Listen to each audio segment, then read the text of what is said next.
Mondays. I mean, who doesn't, right? Well, I know for certain of an orange cat who sure hates them as well. That's right, today I'm going to talk about some cartoon comic-based video games, and I thought what would be more entertaining than to talk about Garfield video games. Now keep in mind, I'm not going to talk about those games based on the movie since they are not based on the cartoon or comic. First up, Garfield Saving Arlene, made by Hip Games. As you can see, this is yet another one of those blue discs.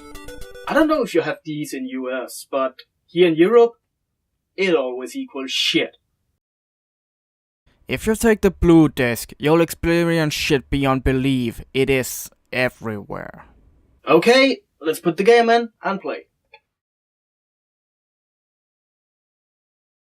We see that the game is created by Hip Games and published by Titus.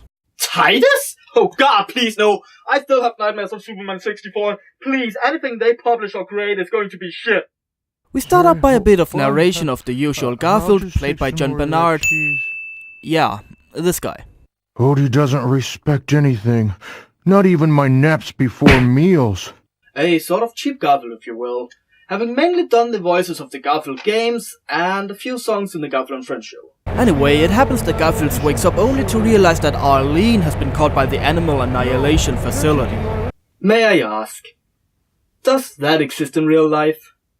After that exposition, we are now at the first stage, Yapping Yards. Yeah, most stages are some sort of pun, whether they work or not. Well, the controls are self-explanatory enough. Move with the analog, use square to kick, X to jump, and circle to whistle. Yeah, most people underestimate the power of whistling. I'm whistling. Anyway, we are making our way through the garden or yards, and of course, being cynical as always, Garfield does nothing but complain. I refuse to carry more than one key at a time. I can jump if I really have to. Don't overdo it.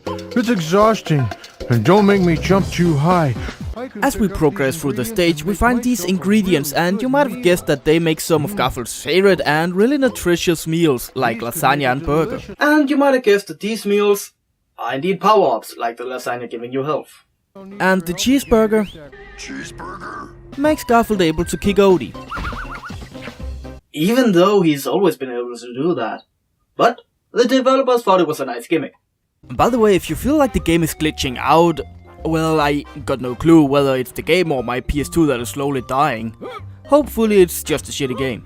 There is a lot of platforming in the game, including these boxes and water pools. As we progress through the stage, we are finally catching up with the truck until...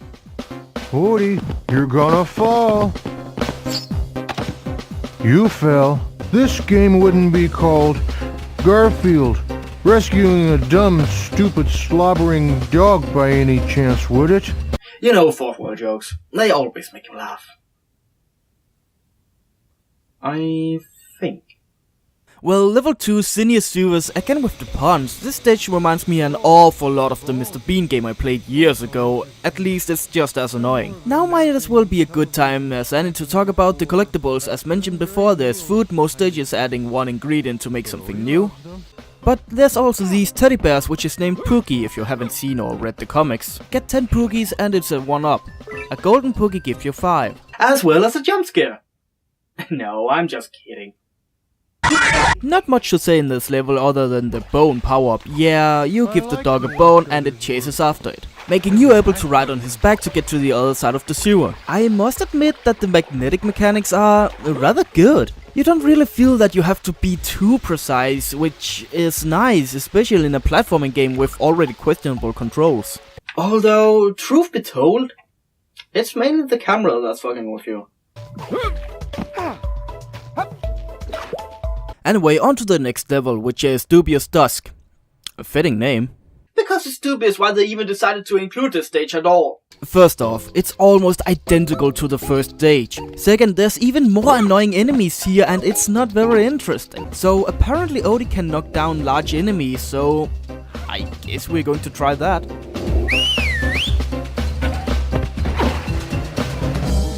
Well, that's a blatant lie. Seriously, did I just call both dogs over? Is the whistle mechanic programmed to just call over a dog? Why did I die by that? Please tell me! After the dog is gone, or we beat him, whatever, we got to make cheesecake. The recipe for cheesecake. One of my favorites. And the cheesecake is the new power-up in this stage. We're getting more on the way. The cheesecake makes Garfield float since cheese gives him a lot of gas apparently. Even though the lasagna doesn't. But let's not dwell in the details. You use this power-up to float. They float. Hey, you go back, Pennywise. I didn't say the trigger command. It appears that Odie got himself trapped and we now need a way to rescue him, which leads us to this What point. happened? Which is the city in a pond. Yeah, I got no clue. Maybe we are inspired by Atlantis or something? Anyway, this might be one of the more unforgiving places in the game. You see, if you haven't noticed already, that the camera moves in sort of comic book panels, which is a clever idea, I must say. Not new, but still kind of cool. For the most part. You see, in this particular place, you have to avoid barrels, but the game decides it wants to be a side-scroller all of a sudden, making it rather difficult to avoid the barrels.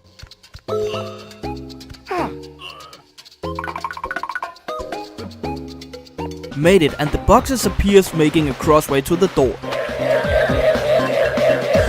Fuck, I was so happy I finally made it through the barrels. I completely forgot the key. And look at this. It's just teasing me, and of course I have to maneuver through the barrels once again. There, made it onto the next level, Calamity Clocks. About here, you're starting to realize that the game might not be that great. In fact, it might even be one of the bad ones. With these new ingredients, I can make a vanilla milkshake, the ideal drink for professional sprinters.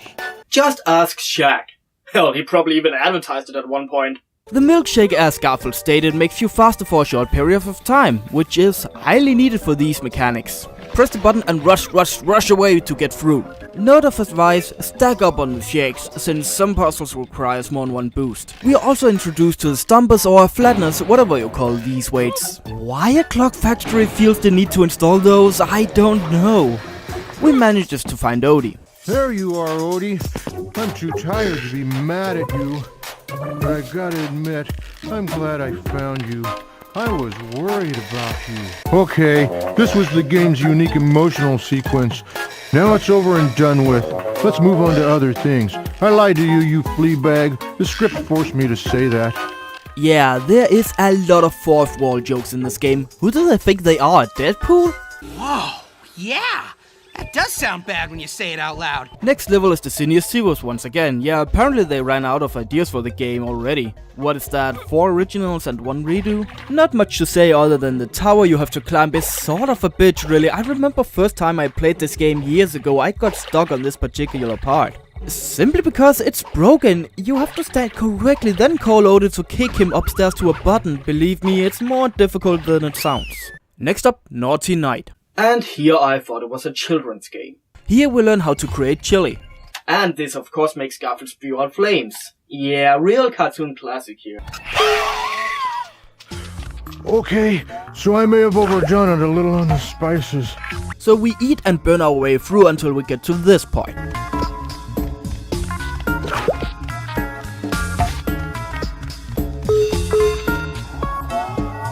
As strange and surreal this is it okay for me to say that I actually like this neighborhood? I mean, a river dividing the houses, small bridges in between, it just looks so damn peaceful. Anyway, no time to dilly-dally anymore. We got to the next stage, simply called Hound Pound. So it's a crossover between Garfield and Pound Puppies.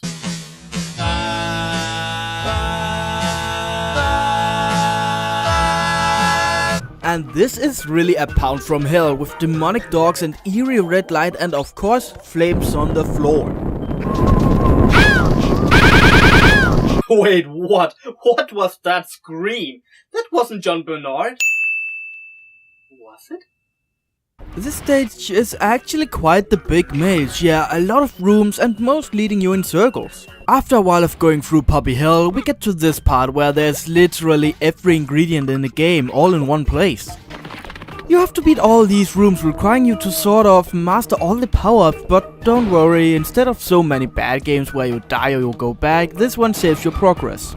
And I must admit, for a last stage, this is pretty freaking awesome. Having to use everything you learned in one single part, just awesome. Is what I would have said had this been the end. No, there's 2 more stages. And even right after you're done with this part, we get to this. Okay, who is the art decor guy? He needs to be fucking fired. We also got more crushers, and I can't believe I haven't done this yet.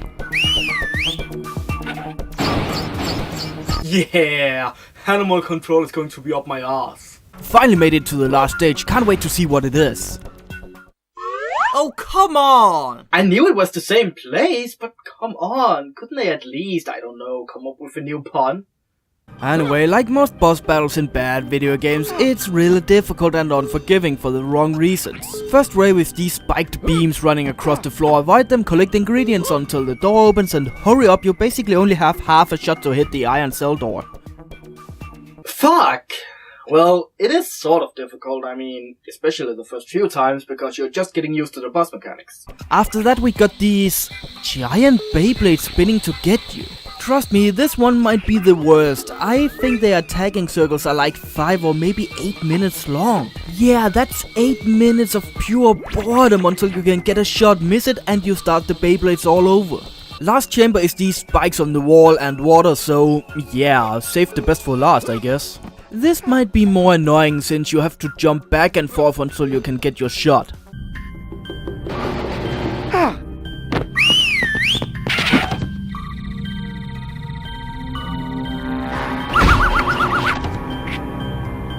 There, beat it, and now I can get that sweet cutscene reward, since I hardly believe they give me anything better. Sorry, what? I'll just take some more of that cheese. Odie doesn't respect anything, not even my naps before meals. A truck? That's strange. I think I've had a dream about this before. A dream? It was a fucking dream? Yes, but theoretically, if someone watched the events of that simulation from start to finish, only to find out that none of it really happened, I mean, you don't think that should be just like a giant middle finger to them? Well, hopefully they would have enjoyed the ride. I don't know, man. I think you piss a lot of people off that way. Yeah, that's right, I'm fucking pissed. Are you telling me that I played this entire Garfeild game all the way to the finish, only to be told it was a fucking dream? In all fairness, the game isn't bad per se. I mean, it got a few interesting ideas and borrowed something from the Garfeild universe. Sadly enough, a lot of mechanics, the AI and the overall feel lacks something to make it more worthwhile. It sort of feels like a giant chore more than anything. The music is stale, the animation is really non-existent, neither Garfeild nor anyone else has any animation outside of the running cycle. In short, go look for a better Garfeild game. Well, that's this game. On to the next one. Next up, Garfeild Oops. Garfeild Oops? What the hell of an ass title is that? I mean, sure, it's probably just Garfeild, it even says so on the side. But come on, who wouldn't believe that this was a mistake the first time around? Anyway, let's pop the game in and see it. Well, the game is made by Hip Games as well, meaning we can expect something similar from this. By the way, I'm playing on my PS2, and the reason I can do that is simply because here in Europe we got the PS2 and the PC version, while over in the US, I'm sorry, but you only got the PC version. And trust me, this game isn't a game you want to play with a keyboard. I'm very angry with you. Okay, the game is surrounding Garfeild, obviously, wanting to sleep and do little to nothing. But John is in an angry mood today and tells Garfeild that he has to go on a diet if anything is out of order when he gets back home. And you might of course guess what happens next. Odie wreaks havoc on the entire house, and it is up to the Ghostbusters, I mean Garfeild, to clean up the mess. There has to be some way to clean up this mess before John gets home, but how? Yeah, I'm not kidding. The entire game is about cleaning up the house. A chore simulator if you want.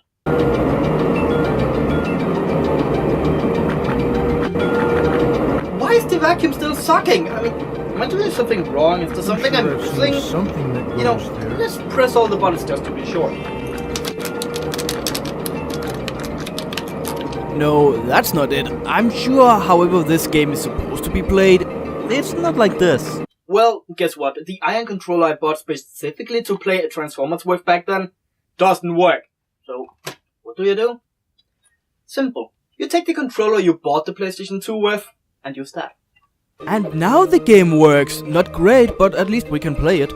Okay, time for controls. You use R1 to suck and R2 to blow, just like the game. X to jump and square to open doors, we'll get back to that. And circle to kick Odie, yeah, that is an important feature in this game as well. Cats are poetry in motion. The reason it is important is rather simple. Odie is a fucking menace that stops at nothing to kill Garfeild. Just look at this shit. It's insane. We go around the house collecting things, putting things back in the right places, and even sorting things such as the clock or picture that was slandered. Which really begs the question.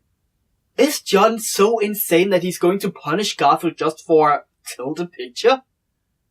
Man, that's evil. As we played just for about 10 minutes, yeah, this game has that jittering ass screen too. Don't know why, maybe it's a connection error, maybe a cable is wrong, or...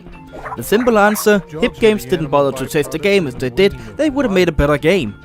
I mean, cleaning, come on, who would want to do that? As you start sucking up various items, you quickly notice that you can only carry 3 at a time, and no, you can't just drop them. Which means that you're stuck if you picked up 3 items that goes into the locked rooms, right? Well, not exactly.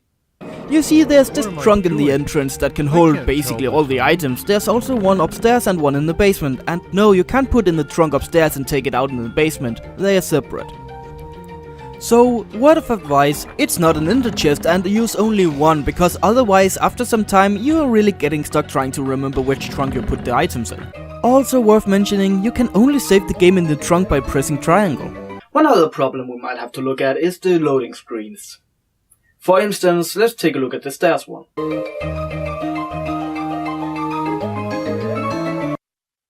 Oh, of course he has to walk up the stairs first. Seriously, was this part necessary?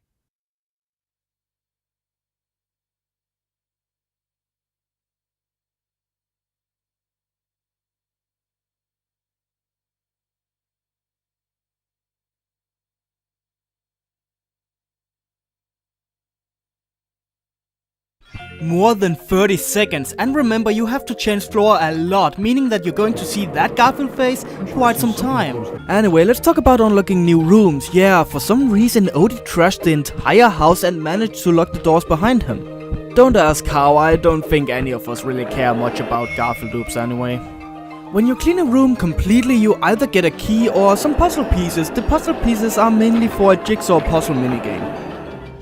Well, as we slowly inch our way through the game, more and more rooms are unlocked, including John's bedroom, the guest room, even the garage. Here in my garage. And after you've played for quite some time, you realize that your PS2, well, it's loud as fuck, even louder than the PS4. And that's saying something. What the fuck? Although I heard somewhere that if you take out the disc, it silenced down and it even removed the horrible music. Only problem, if you remove the disc, you can only play in the same area. Yep, every time the game needs to load, well, too bad, put the disc back in. So yeah, not recommended to do. Well, we're getting quite far in the game already, made it to the front garden. Yeah, it's really messy out here.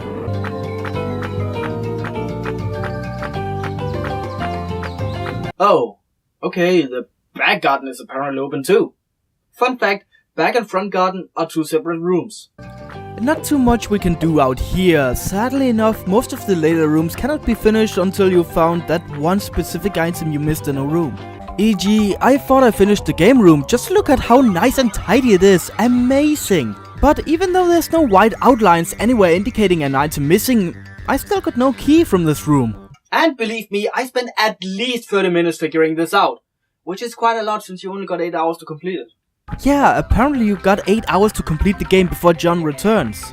But nevertheless, I searched quite some time to figure this out and came to the conclusion that it might be a bug. Fitting seeing that most of the game feels like it's already dying. So, I did the only logical thing. I looked up on the internet to see if somebody has found a solution for this glitch. And guess what? That comes from the attic. Yeah, that is all I had to do.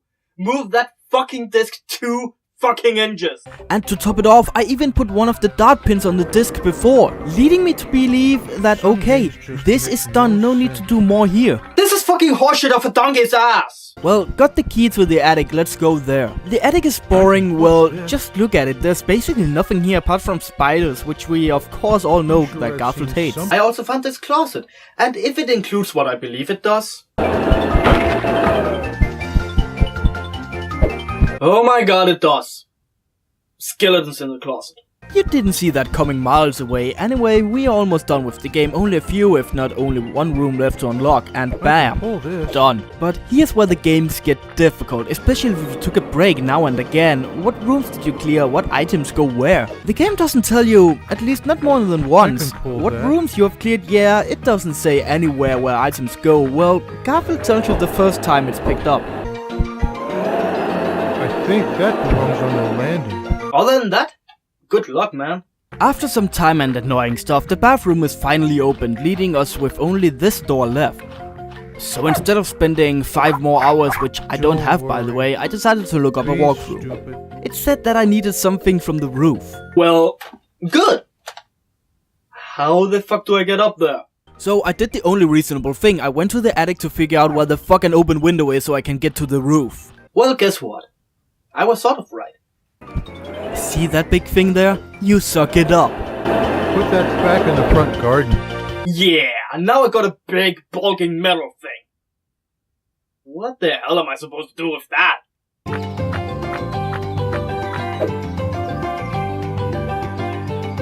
Are you shitting me? All I had to do was get up there? That is freaking fucking ass-dickery bullshit! Not only is this stupid, how can Garfield wearing a vacuum cleaner which contains a large piece of freaking metal even climb this? He would have had enough trouble just climbing it. Unless this is the Garfield from the live action movie. Also, you've never been asked to do this in the game before, nor is there any indication that this is something you could do. Well, with that bullshit out of the way, we can finally move on. That is until we find Arlene. Hey, if you fetch me some flowers, I'll give you something useful. She apparently wants Garfield to get some nice flowers. Some nice flowers. So I guess we better go get them flowers, which is really annoying by the way. They are scattered all around the house and is only obtainable after you talk to her, meaning you can't get them beforehand. Oh, and there's also 3 batches of flowers to pick, one with 3, 4 and 5 flowers. Once you've done this, you turn them in to get Lasagna! You get the last lasagna ingredient. And that should actually have been the last thing to accomplish. But, as I mentioned before, take a break and you're fucked. And just take a wild guess at the last thing I missed. What is it? That's right, the only thing I needed to do was correct that damn clock. Jesus, man, who does John think he is? Some sort of psycho? Given the Garfield minus Garfield comics, I find that easy to believe. And also, look at the clock. Does that even look slanted? No? That's how I felt too. And of course, once we get everything done, we agreed to this cutscene. I'll have to give you more chores to do. I'm joking, Garfield. And that's the end of the movie, video game. John making a lame joke about more chores for Garfield, so just for shits and giggles, let's look at the failed scene, okay?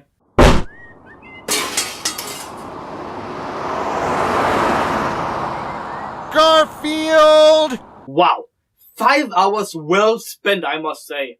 The game... Can you even call a cleaning simulator and semi-memory game for a game? Does that even qualify? Nevertheless, whoever thought that this was a good idea must have been stoned 24/7. Seriously, what do you want to play as? Spyro through a bunch of exciting stages, or maybe Crash Bandicoot through a lot of funny and exciting platforming? Or maybe you like to fucking clean up garbage and put every single little piece of fucking furniture in its right place? Seriously, every time I played the game, it felt like my PS2 was about to have a heart attack. It's yet again one of those blue discs, and really, just avoid any game on these, they are not worth your time. The game itself also feels broken, the controls are sloppy, yet might be my controller breaking down, hard to tell. The jittering that continue to show, I got no clue, but I sort of believe that it's just the game itself. The idea sucks, the graphics sucks, the music is horrendous. Seriously, take the disc out and protect your ears, man. This game of Garfield is not even worth the plastic the cover's made of. I'm the Angrynator, terminating bad video games for your entertainment.